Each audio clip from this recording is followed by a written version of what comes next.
There's a cat over here. There's a cat over there. And the wrong one died. And the wrong one died.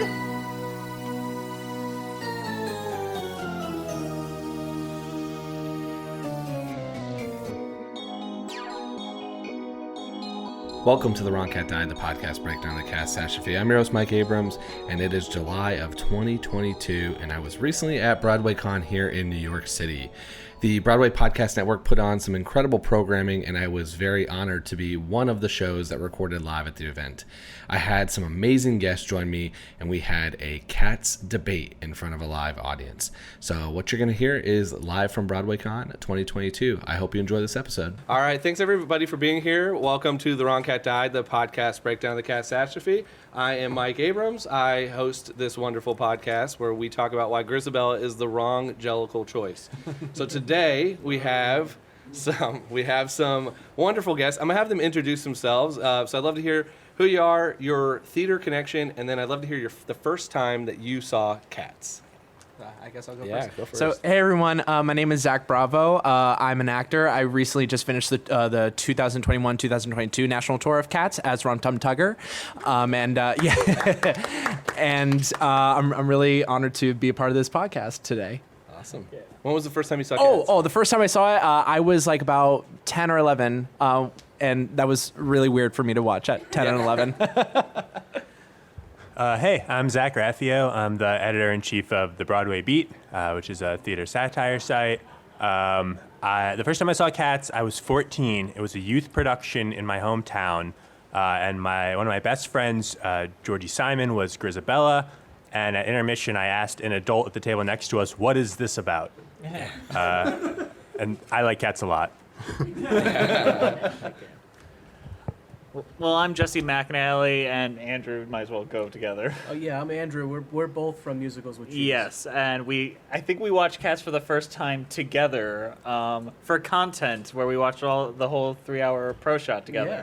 But you also saw the movie and the national tour. I watched the movie on Christmas Eve when that opened, and then I went to see the national tour when it came to Schenectady.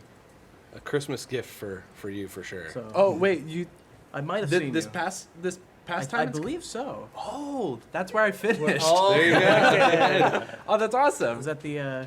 Oh man, what is that? That was theater around called? May. Proctor's? Yeah, Proctor's. Yeah. Oh, well, right, so I you might saw- have waved at you or shaking I'm sure you my did. ass. I was up in the balcony, so.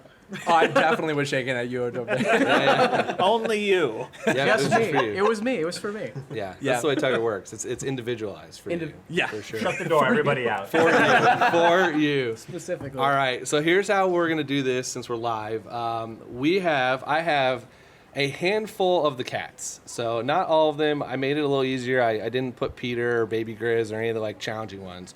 So I'm going to put them in my hat here, and we're going to draw, and then you are going to defend this particular choice for the Heaviside layer. And I also love the idea of having you also argue against each other. So whoever's defending, if you disagree, chime in and tell them why they're wrong. That's what I do all the time. So so we're going to pull a cat out of the hat, and each person is going to get who you have. And then after you do it, show who you get.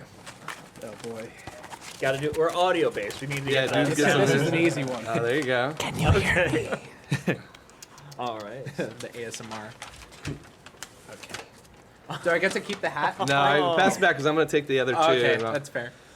I will say, if you're extremely unhappy, there are two more, and we can do some trades here. Oh no! I feel like you got to be prepared for that one. I kind of knew this was happening. Yeah, this was not planned. Rigged. Good timing there. Well, here, do you feel good about that, or do you? Oh want to yeah, trade? I'm good. You ready to go? This is good. All right. Oh, I got two of the better choices here.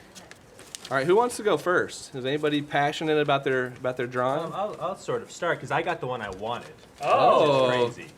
Which is Jenny Annie-Dot's, her kind of shtick, and why I think that she's separate from the others is that all day long she doesn't do anything. She's very, very lazy. She sleeps. And then at night, she's like, I got to catch up, and I got to make up for the whole day. She's very, very active. And I find a sort of kinship with that. And I think that sort of productivity speaks to everyone. And I think that makes her the people's cat. So in many ways, the people's cat should be the one to die or come back to life. Or the Jellicle's cat. The Jellicle's Oh, cat, yeah. Jellicle's cat. I feel weird being like, I like this cat, and that's why she should die. But you all know what I mean. So Jenny Any Dots, she's you, she's me, she's coming back to life, baby. Awesome. All right. Okay. Do we have any counterpoints here? Who will train the mice? Yeah, What I was about- going to ask that. I'll do it. You're gonna do it? How did you just become blessed as a Jellicle like immediately here? Okay. What's your third name that you think about? Oh man, I didn't think this joke through. I didn't think there'd be so much follow up. It's a difficult matter. We're a debate podcast. Yeah, I'll take care of the mice. Don't worry about it. All right, Okay. I know a guy. fair enough. All right. So 50% of the time you're doing nothing, and then the other 50% you're so good that you're the choice. Yeah, I think so. And I think I personally benefit from spacing that out more, but it's where I'm at right now. And I respect Jenny for that. Love it. All right. Who wants to go next? You seem to be pretty confident in yours. I'll go. I think this is an easy one. I have Old Deuteronomy, and I mean, it's in his name. He's old. It's time to hang up the coat. You know. He gets kidnapped. I mean, he's been through a lot. No, And he gets skinned. he gets skinned alive and gets it back somehow. Yeah. I think it's time to hang it up. He's going to nominate himself for the choice and hand it off to someone else to make the choice next year. You know. Old Deuteronomy is too selfish to do that, and here's why. He would not do that by any means. He loves his job too much. If anything, well, he's not in the pile, but Gus would be a good choice. I'm not defending him just yet, but like for Gus, I would be like he would be a good choice. Old Deuteronomy is like, See, but he's traumatized. for what? For getting skinned once? Have you been skinned more than once? I've yeah. Give it a week. I feel like this happens multiple times because I mean, the cavity has a reputation. Yeah. I mean, Every human Who's law. who's to say McAvity didn't have that the last time that Old Deuteronomy was before he? I'm sure Old Deuteronomy has gone through the Heaviside layer, but as the same guy the entire time. Who's to say McAvity hasn't had that as a trophy? maybe, It's but also irresponsible to say that Deuteronomy's trauma is any more important than any of these other cats. that's true. But let's also think about this, right? The whole point here is that he made the wrong choice. So if he makes the wrong choice, maybe it's time to hang it up. When do you think Monkish Trap actually decides it's his time? Because that's who's next in line, right? Like, Oh, I think it would be a debate between Rum Tum Tugger and Monkish Trap. I think Rum Tum Tugger is like the underdog that might. about, Mu- We're not going by. We're not there yet. We're not there yet. I like how your answer was just, that's none of my business. Get out. So am I going to defend Yeah, my go choice? for it. I think Mr. Mistopheles should have been the choice because he saves Old Deuteronomy. I feel like at that point there should be a give and take there. Like, you stopped me from being skinned through the power of cat magic. You are the Jellicle choice. Even the movie lent into that a lot does. more. Where I'm like, this is obviously the Jellicle choice, and then Jennifer Hudson's gonna come in and just steal it for no reason. As far as a narrative makes sense, if Mistopheles got chosen, it would make narrative sense. I do love it's the quid pro quo version here. What Yeah. you're saying. When I saw the show the first time, I thought Skimbleshanks was bribing Old Deuteronomy when he hands him the ticket. Yeah. So that was my argument. Is he's clearly trying to get his way in, and since I'm holding Skimbleshanks, that's my argument. Is he's You he's and I bribed his way through this. Both have the same argument, where he uses trains and he uses dark magic. the dark magic's kind of got you there. I Yeah, think. the dark. He unskinned him. He unskinned him. He saved him. Yeah, from McAvity, who just is kind of not a problem anymore now. Yeah. So as Old Deuteronomy, how do you feel about that? I mean, yeah, I think that would make sense. The other thing that would make sense, though, would be Old Deuteronomy gives it up and then hands it off. You know, To Mr. I Mistopheles. see that argument. Or Tugger. Or Tugger or Monkish Trap, who's supposed to be I mean, Old next, Deuteronomy right? and Tugger Monkey's are not in the like- pile right now. I didn't put my. Well, I want to hear the defense for Tugger right Well, now. for Tugger, I mean, it was his idea to bring out Mistopheles to begin with. Of course, like that is that arc that moment where Tugger is like, okay, I actually want to help the tribe. Like I'm gonna stop shimming for a second and just be like, let's be serious. I think I know a way for us to get. Tugger's just trying to get rid of his ex and get him to be the judge. Tugger would never get rid of Mistopheles like that. Never. We'll not get into that. We could. No, we it could be can. good. Do They you wanna seem get interested. Yeah. They seem like they want us to. All right, Tugophiles 101. No, he just wouldn't. No, he wouldn't do that to Misto like that. See, I believe that they're exes and they're destined to get back together, and that was it. That sounds like a really toxic relationship in my book. It is Tugger though. Yeah, he's not. Stay toxic, my friends. No. I'm really close to how their dynamics work, and I just don't see that. But yeah, no. I think Tugger would definitely. I think because of how he reacts to how the rest of the Jellicles are when Old Dude leaves, that gives him an idea that something changes within him when it's like, okay, now I can't be the lone wolf. I got to be a part of the tribe now, and I think that is that should be rewarded in a way. I think so. So you cause chaos for 2 hours and 20 minutes worth of show. Well, okay. But you've got this moment where you have your ahas is there. It's like Tony Stark in any movie. I'm gonna ruin everything, then save it at the last minute and be the hero. You know who's not causing any chaos? Who's mostly just napping? She's pretty much staying out of it until nighttime, and then you go to sleep, and she takes care of your business. And I want to reiterate Awesome. that's important. That's fair. All That's right. fair. What do you all as this panel think about Gus? Because nobody got to take the most common answer for the Jellicle choice. That's not Grisabella. Oh, Gus was in there. Gus is in here. Yeah. Oh. The thing about Gus is, I'm stealing an argument Andrew made earlier. Yeah, he's old, his paws got palsy, but he gets the strength to like come on and be what he used to be for a brief moment, and that's great. We shouldn't take that away from him yet. A lot of people are like the eugenics side, like he's too old, throw him to the any side layer. But no, he's got a lot of oomph in him still. So do you think he makes it to next year?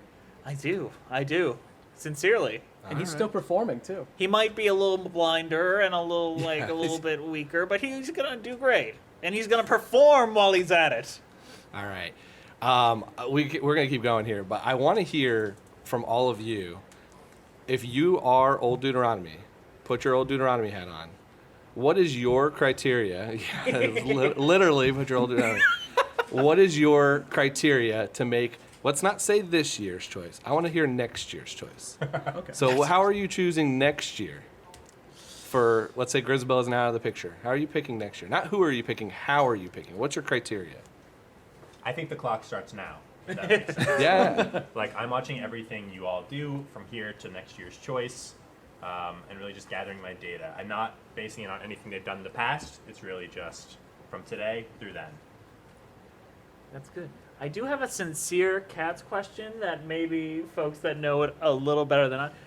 For the Jellicle Ball, are these people? Is it like a special occasion where they don't see each other very often, or do they just hang out a bunch throughout the rest of the year? And the Jellicle Ball is just a nice time. Well, the Jellicle Ball's an orgy. So Yes. Yeah. I do think that they hang out throughout Okay. the year. All right. Or that makes that whole premise a lot Well, stranger. I mean, I think some of them don't though. Like They Skimbleshanks, Skimble's on the train He's on the and- train the yeah. whole time. I feel like they don't see him. Yeah. Zach, you looked ready to jump in there with a different opinion on this. No, I don't have a different opinion. Like you're very correct. It is an orgy. It is to an extent. I try not to think about it that way. But you know, I see Plato lifting up Victoria. I'm like, and we're all crawling up to this circle. I'm like, yeah, this is an orgy. But it's a fun one. I'm gonna move on. But Better than any orgy I've been to. but no, I don't know. Like, well, as far as criteria, I would actually judge their actions from the past, instead of like the time is now. Although I do like your argument there. I would definitely take it like, oh, like, okay, let's see where you left off from then and see where you are now into the next year. And if they had changed in any sort of way, like Tugger, for instance, then I would probably be like, yeah, sure, you could go. All right. So it's basically how you have acted throughout the year. Mm-hmm. Well, that confused it because then you're changing your criteria from the previous year, where Grisabella sat at the start and sat at the end. Yeah, I'm flipping Well, it. I was a different old dude back then. Yeah. Okay. So you change every year. So you changed. Yeah. Getting skinned alive changed you. Why not? Yeah. So maybe you get the choice. How did you make last year's? How did you make last year's choice then? I got interrupted. I got interrupted because Grizz just came in. If anything, like at that moment, I would have chose Skimbleshanks. I feel like he would have been a really good, a perfect candidate to go to the Heaviside lair. I mean, is Santa still judging me for last year when he makes this year's decision? Yeah. That's the bye, guys. Drop the mic right there. I don't know. I feel like you just got to do it beat by beat. So yeah, just every year, different choice, different criteria. So next year, it very well could have been McAvity, because if we're starting over, he could just be... McAvity's not a Jellicle cat, though. He's not a dear little cat? No, I don't think so. Huh. Ooh, I don't know that. Any thoughts? Is McAvity a Jellicle or not a Jellicle? Wow. He's not. He can't even. He doesn't qualify. That's why he's trying to steal his way in. Even the audience is torn I here. know, yeah. So wait, are you saying like McAvity like renowned himself as a Jellicle cat? Because I think he's a Jellicle cat. I thought he was a Jellicle cat. Yeah. Who said he wasn't? He did. Just Why? heard him. It might be like, when you get like a He's- service animal and you can like print out the thing if you need to. Yeah. It's like, I think if they went and checked the database, maybe they'd see that he's not. But for all intents and purposes, he's getting on the plane. Like he's a cat, but he's not a Jellicle cat. Right. Like he's not invited to the Jellicle ball. That's for sure. Oh, okay. I see. Yeah. Well, So neither was Grisabella.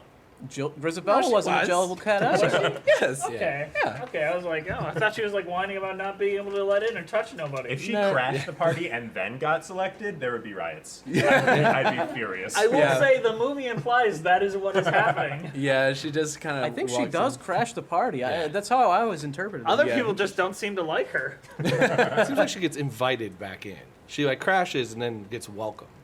That she became a Jellicle again, and that's Yeah. why they picked her. Is that the new life that begins again? Becoming a Jellicle and then dying? Well, so there's some interesting pieces of that. That's where the potential baby Grizz comes in.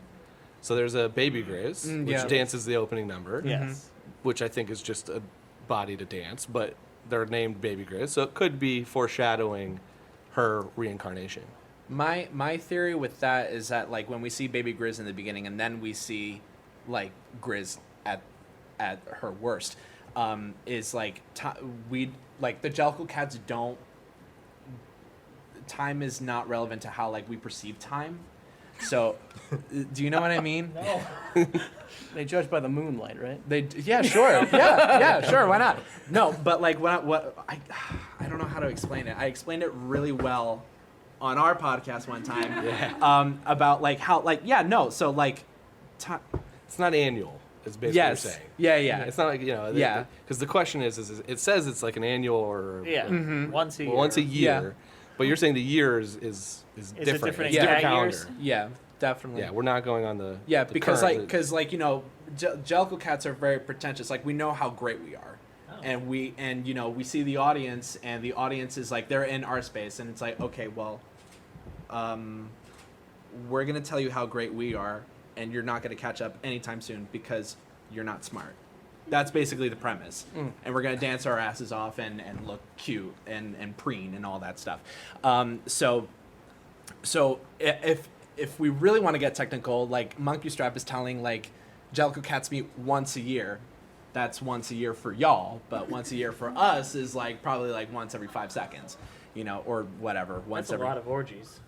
yeah. They're cats. Oh, yeah. Welcome to the junkyard, everybody.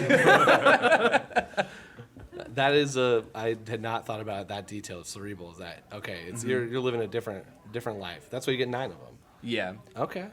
All right. Wait. Hold on. If the Heaviside lair take away one of the 9 lives, do they only get to go 9 times?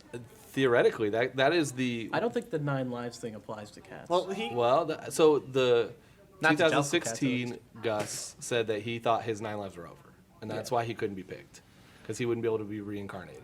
There's also a belief: is it truly are they dying, or is the Heaviside layer just you know, a little spot in the Winter Garden Theater, you know, that's just up in the attic. There's that line where they say it might just be a spot. Yeah, it just might be in the attic of the Winter Garden Theater. Didn't make And sense they go for up there and they hang out. Yeah. I love the idea of Hugh Jackman just wandering around and then accidentally stumbling into the heavy side layer. There are What's this? Huh? hundreds of Grisabellas up there.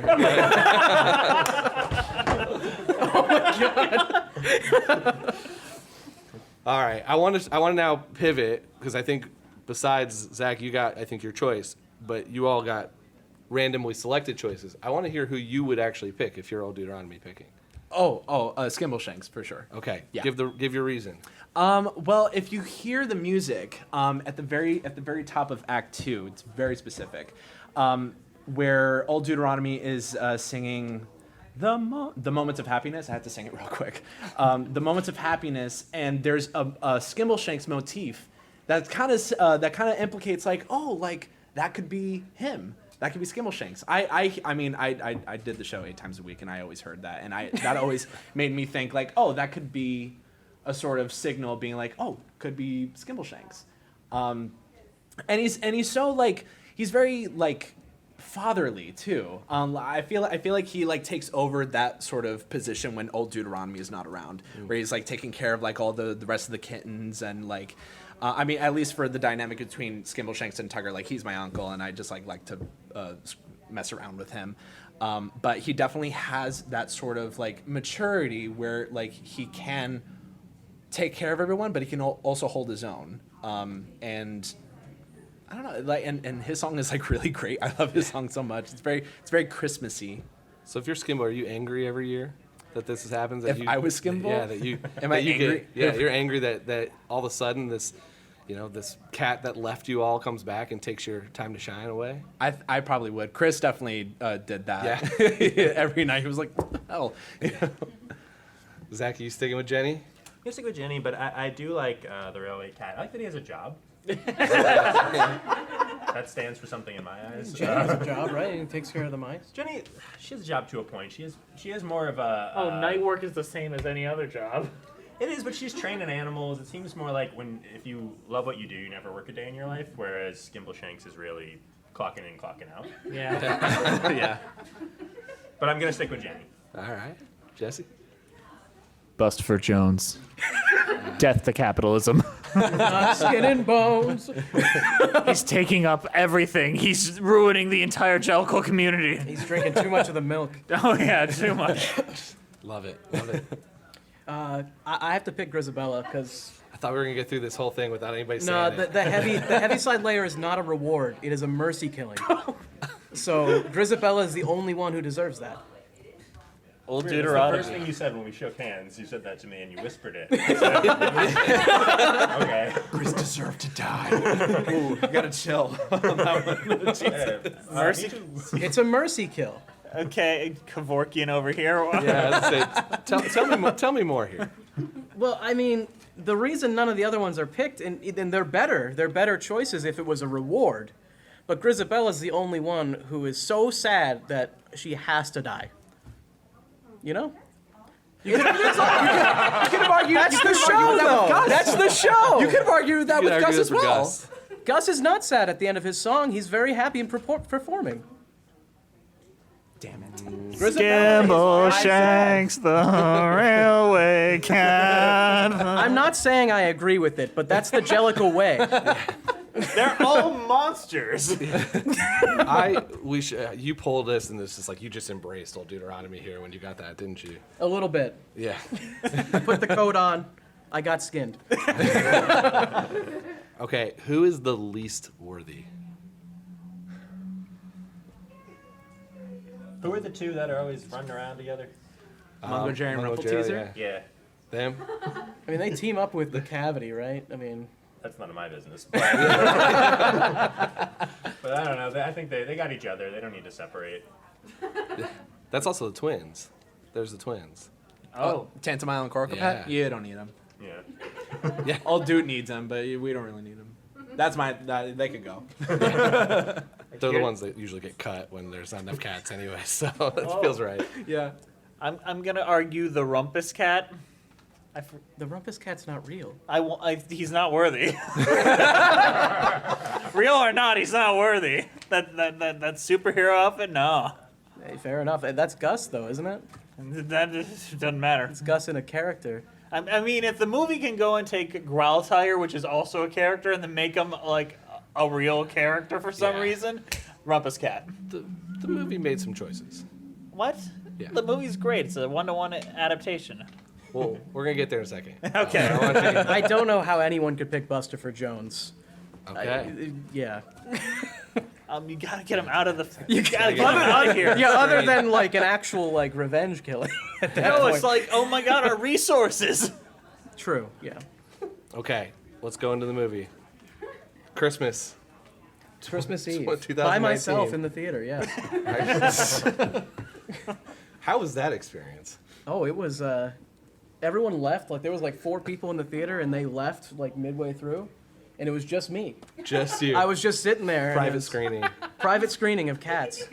The That was- opposite of a rowdy screening. Yeah, and it was before the improvements to the. To Oh, yeah, the you saw CGI, it, so I saw yeah. the original. You saw the hand and all the other The hand cut Yeah, and the hand cut, the other cut. the other guy. There's just like a boom mic and an actor just standing in the middle of the Jellicle They tribe didn't. at They one didn't point. finish the movie, and they put it in my theater. Yeah. And you got to see it by yourself. I got to see it all by myself. Nobody wanted to see it with me. That's good.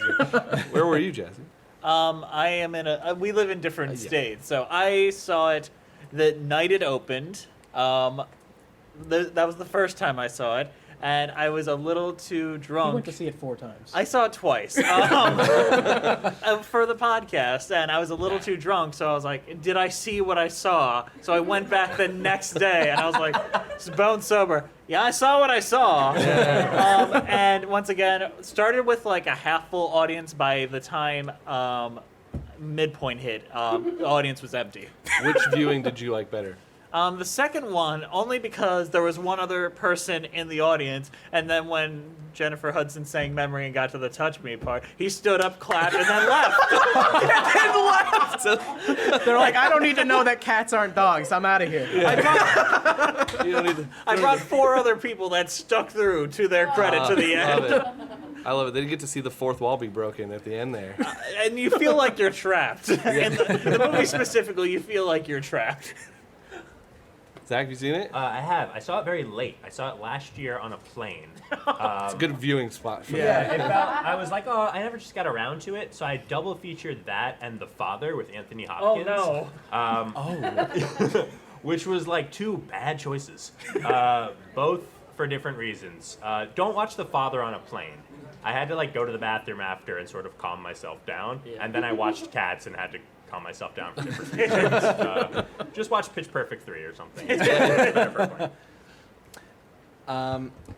I watched it 2 weeks before I started rehearsals because I wanted to get a little bit of insight. The first time that I had heard that it was coming out, like I was doing a production out in Long Island somewhere, and I heard that. I'm sorry. Who were you in the show? In the show? Oh, you just got your. I played Rum Tum Tugger. Oh, sorry. Yeah, no, you're good. You're good. Yeah, I played Tugger in the last national tour, and so when I heard about it, I was like, why? Because I from the image itself, I was already like, I don't know how I feel about this. But then I watched it just to just watch it, and then after seeing it, I was like, I really hope we're not going for this sort of vibe with the show. And then ultimately, like, of course we weren't, because we were doing the revival version back in 2016. How did the rest of your cast feel about the movie? Well, we had a press team to tell us to not talk about the movie, and if we were asked about the movie, we had to say, while the movie is a great take on what Cats is, we prefer you see it live. We could not like. You couldn't say don't watch the movie? We couldn't shit on it, basically. we couldn't. I can't imagine you all just being in there and being like, hold on, here's my talking points. The movie is great. Come see it live. Like you have to like pull out your word for word quote. From No, the like Oh my God. there were moments where like I had to like write it down because like I would get like phone calls that like for like articles for like the theaters and all that stuff, and I would just be like, okay, I gotta be. The movie is really great, but we really prefer you see the show. When really I was like, it's trash. So you're saying people on press tours don't always tell the truth?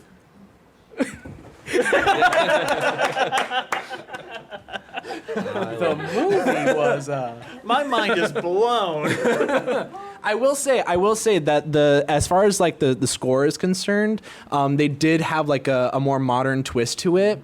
So I did enjoy that because there's only 2 versions of like the orchestration of Cats, which is like the London version and in '81 and the Broadway cast recording in '83, both of which had very different sounds back then. And even in the 1998 staged film version of it, Andrew Lloyd Webber was still like trying to make it as big as possible. Like I think he had like almost like nearly 100-piece orchestra just for the '98 version. So like he's he's just always trying to go bigger and Love it. bigger. Zach, I'm still thinking. Did you have any weird reactions on the plane? Because I watched the '98 movie on the plane, and I got some looks for sure. You mean like people like watching? Yeah, watching you watch Cats. No. It's like Yeah. Every person on the plane, besides me, was watching Jungle Cruise. It was as if the choices were The Father and Jungle Cruise, and somehow Cats at one point. So I think they were very interested in The Rock's little hat, and they weren't really paying attention to me. Yeah, you got off. Yeah. I'm glad you got off. Okay, King of Switzerland over here. A little thing called Spirit, thank you. I'm surprised the TV worked. Oh, it worked. They had a bathroom? All right. I do want to. I want to open up. Is there any questions from the crowd here about Cats? You all know my point of view on it, but love to hear. Open it up for a few minutes before we wrap up. Come on, guys. Cats. Somebody's got an opinion. He is the Rum Tum Tugger. Come on. I do have something to say. I know it's based on the T.S. Eliot poems, whatever, and like a lot of people feel like they see Cats and it's like, this is nonsense, but I kind of feel like it's actually genius. It's a hot take. Do you think it's nonsense or genius? And that's all I want to know from all of you. Ooh. What's your talking points from press? it's quite genius. No. It, in my opinion, it actually is. I really think so. Because it doesn't. It's just open for interpretation, which there are not a lot of musicals like that. I think people can't handle that. They're like, No, yeah. I mean, Andrew Lloyd Webber at that time was pushing the envelope a lot, especially with like the Bible musicals, the Jesus Christ Superstar, Yeah. Joseph, and all that stuff, and Cats. I'm sure people were like, okay, now he's going crazy with just dancing cats. What's this? But no, there's actually something very magical, dare I say, angelical about it, about like how you can like.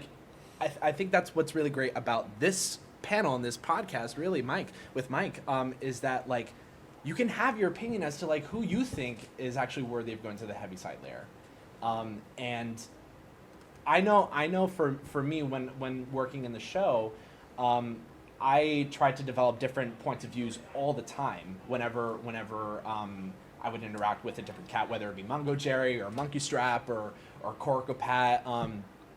I knew that I knew that Tugger was never going to be a choice. Chrissy Cartwright, who had worked with cats like from the very beginning, she told me straight up, he's not a contender. So I was like, all right, great. So I'm just here to live life and party all the time. But I'm sure that there are other people out there that could argue that like, oh yeah, no, he could be a contender.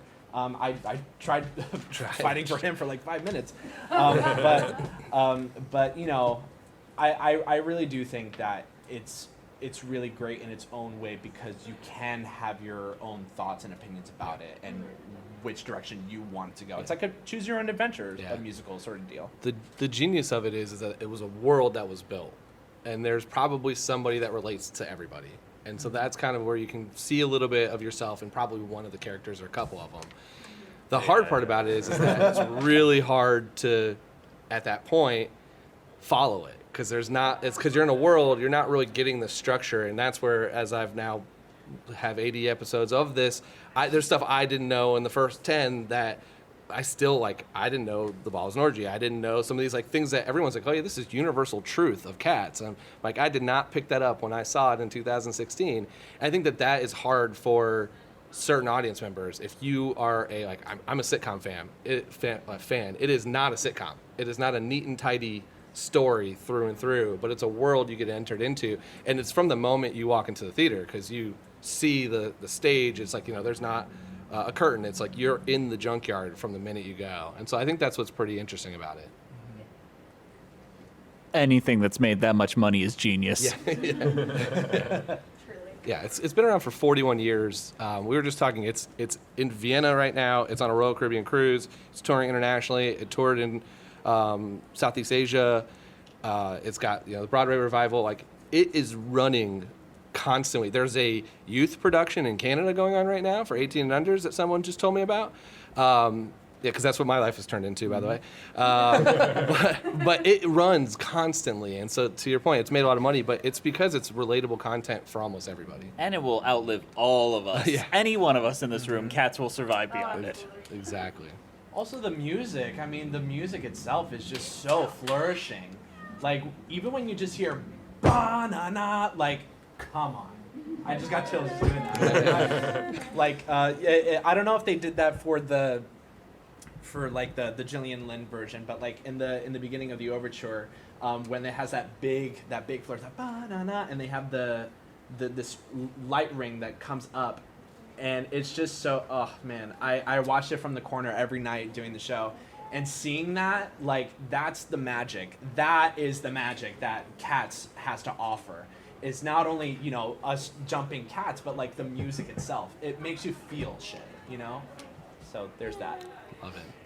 Well, thank you all for being here. Thank you, panelists, for having an incredible debate and discussion. All right. And everyone, enjoy the rest of your BroadwayCon.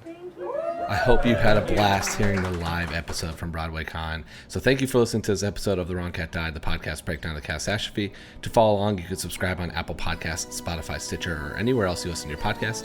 Follow us on Twitter, Instagram, and TikTok at The Wrong Cat Died, and check out our website, thewrongcatdied.com.